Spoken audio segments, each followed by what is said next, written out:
Directions that come with this hammock stand kit are not too bad, but they're not really very complete either.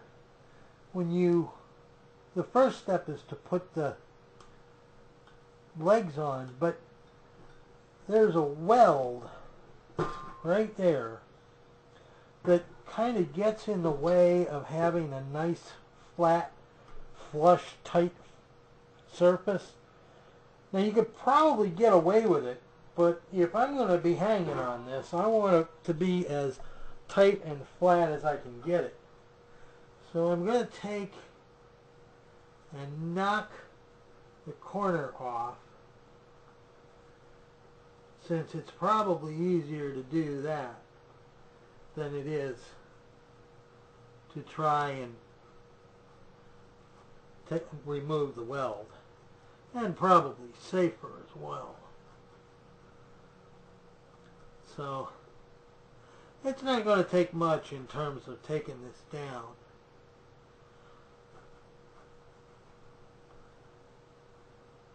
Just a little bit. That's all it really needs to come off, is just that corner. And that way, when that bracket fits on there, it's going to fit nice and tight, and there's not going to be any wobble. Then, using the hardware that they provide and the socket set, you can screw that leg bracket on.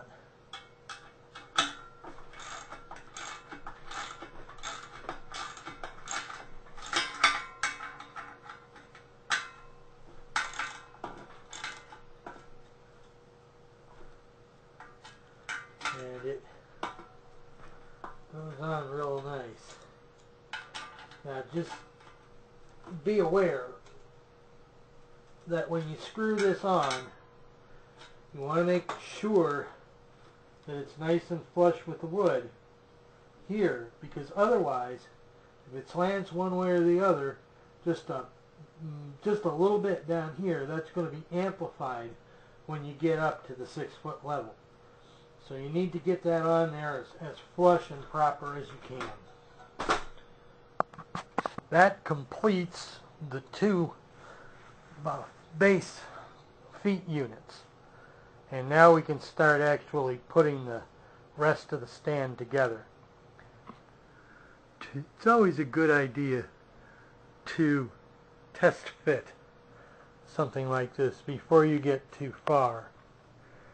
Now the directions suggest two different base lengths. One is 8 feet and the other is 10 feet. I have the 8-foot base on here now, and the maximum distance between the top of the supports is about 14 feet. So that should be plenty for the hammock that I'm going to hang and most of the hammocks that we would have. A lot has been made about how these brackets are sized for true 4x4s. Actually, I think a true 4x4 would be so tight as to have a real problem getting in there. So shims are going to be necessary. Now, when you shim something like this, a good way to do it is to take your standard hardware store shim and put it in until it's just snug. Just barely snug. Bring it back a little bit and break it off.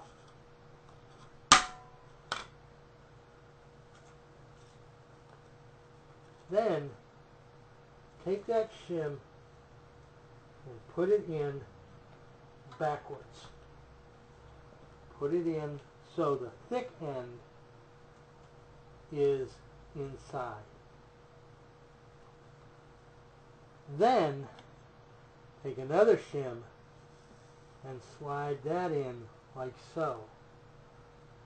Now, what that does is that keeps the shim surfaces flat. What you end up with is instead of a taper there bearing all the weight, you end up with a rectangle bearing all the weight, and that increases the surface that is holding it tight. Then you take your hammer and you can drive that shim. You can drive that shim in tight.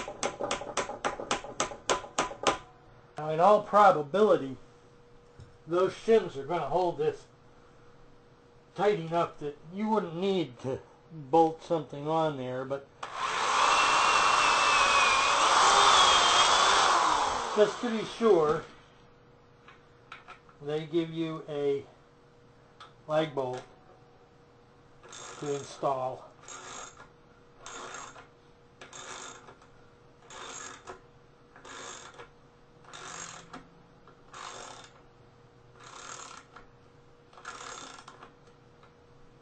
And lock that in tight.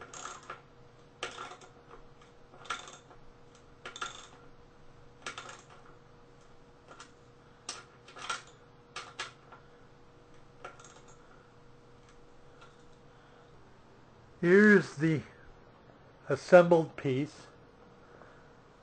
It's not the most gorgeous thing aesthetically, but it looks solid enough, and it was easy enough to put together, actually.